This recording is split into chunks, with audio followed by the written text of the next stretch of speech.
mulher de Deus para um tempo como esse.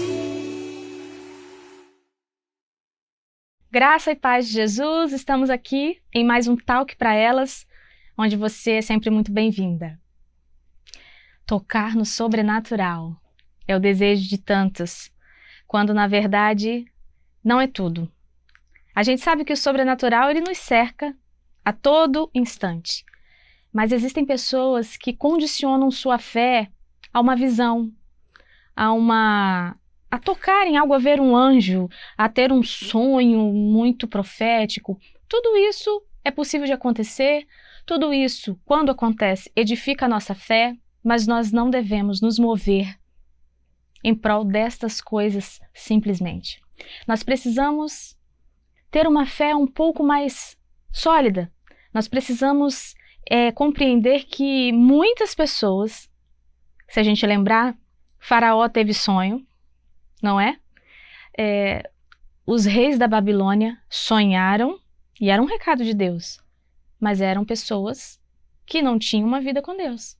Então nós não podemos achar nem que isso é tudo, nem que isso é nada.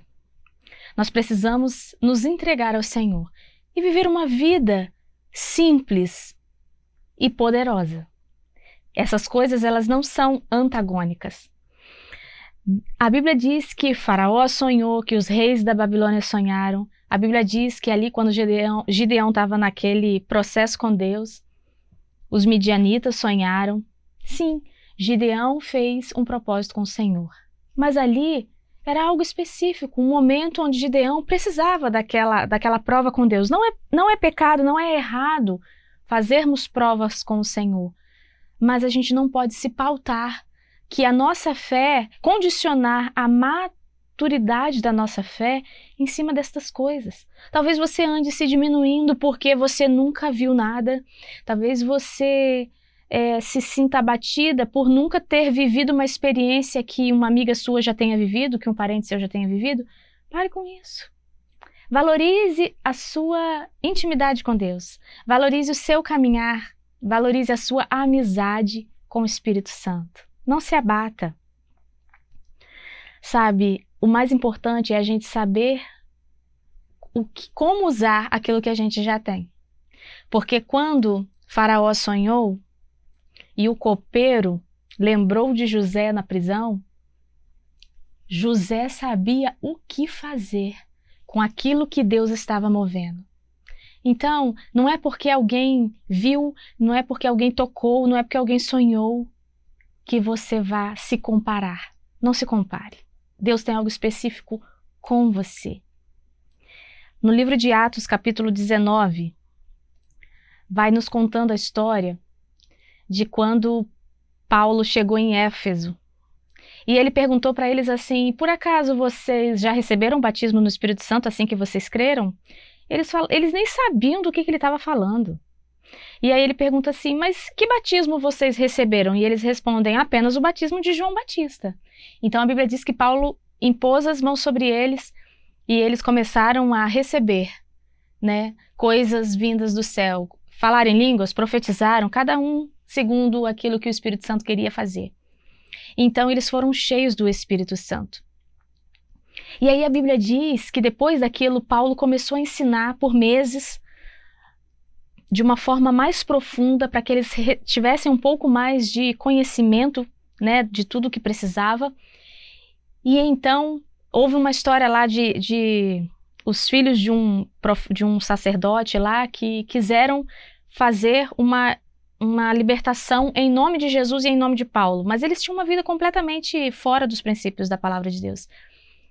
Então a Bíblia diz que eles tomaram uma surra, voltaram para casas nus e feridos.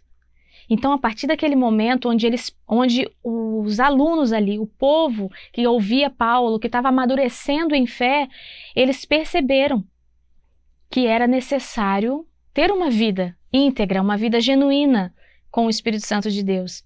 Então, eles começaram a trazer todos os livros que eles tinham em casa, livros de ocultismo, livros de crenças contrárias, e eles fizeram uma grande fogueira no meio da cidade. E se você for estudar, você vai ver que o valor daqueles livros, na moeda nossa que hoje nós estamos falando de milhões.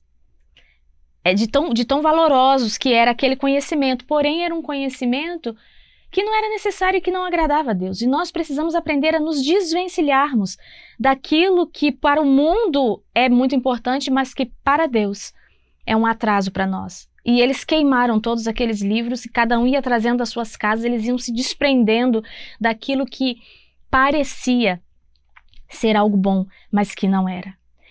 Por quê? Porque o valoroso é você ter a graça de Deus sobre você, é você ter um convívio com o Espírito Santo, porque a Bíblia diz que o poder da vida está na língua, da vida e da morte está na língua. Então você vai saber falar, você vai saber se comportar, mesmo que você nunca tenha visto um anjo, uma bola de fogo, nada. Ainda assim, você pode ter certeza que existe algo em você de extremo valor. Que Deus abençoe sua vida, abençoe sua casa, que você caminhe vivendo pelos princípios dessa palavra. Nós juntas possamos, pela autoridade do Espírito Santo, mudar a vida das pessoas através da santa palavra de Deus. Mais nada. É simples, mas é poderoso. Deus te abençoe. Fique com Deus. Tchau. Sou mulher.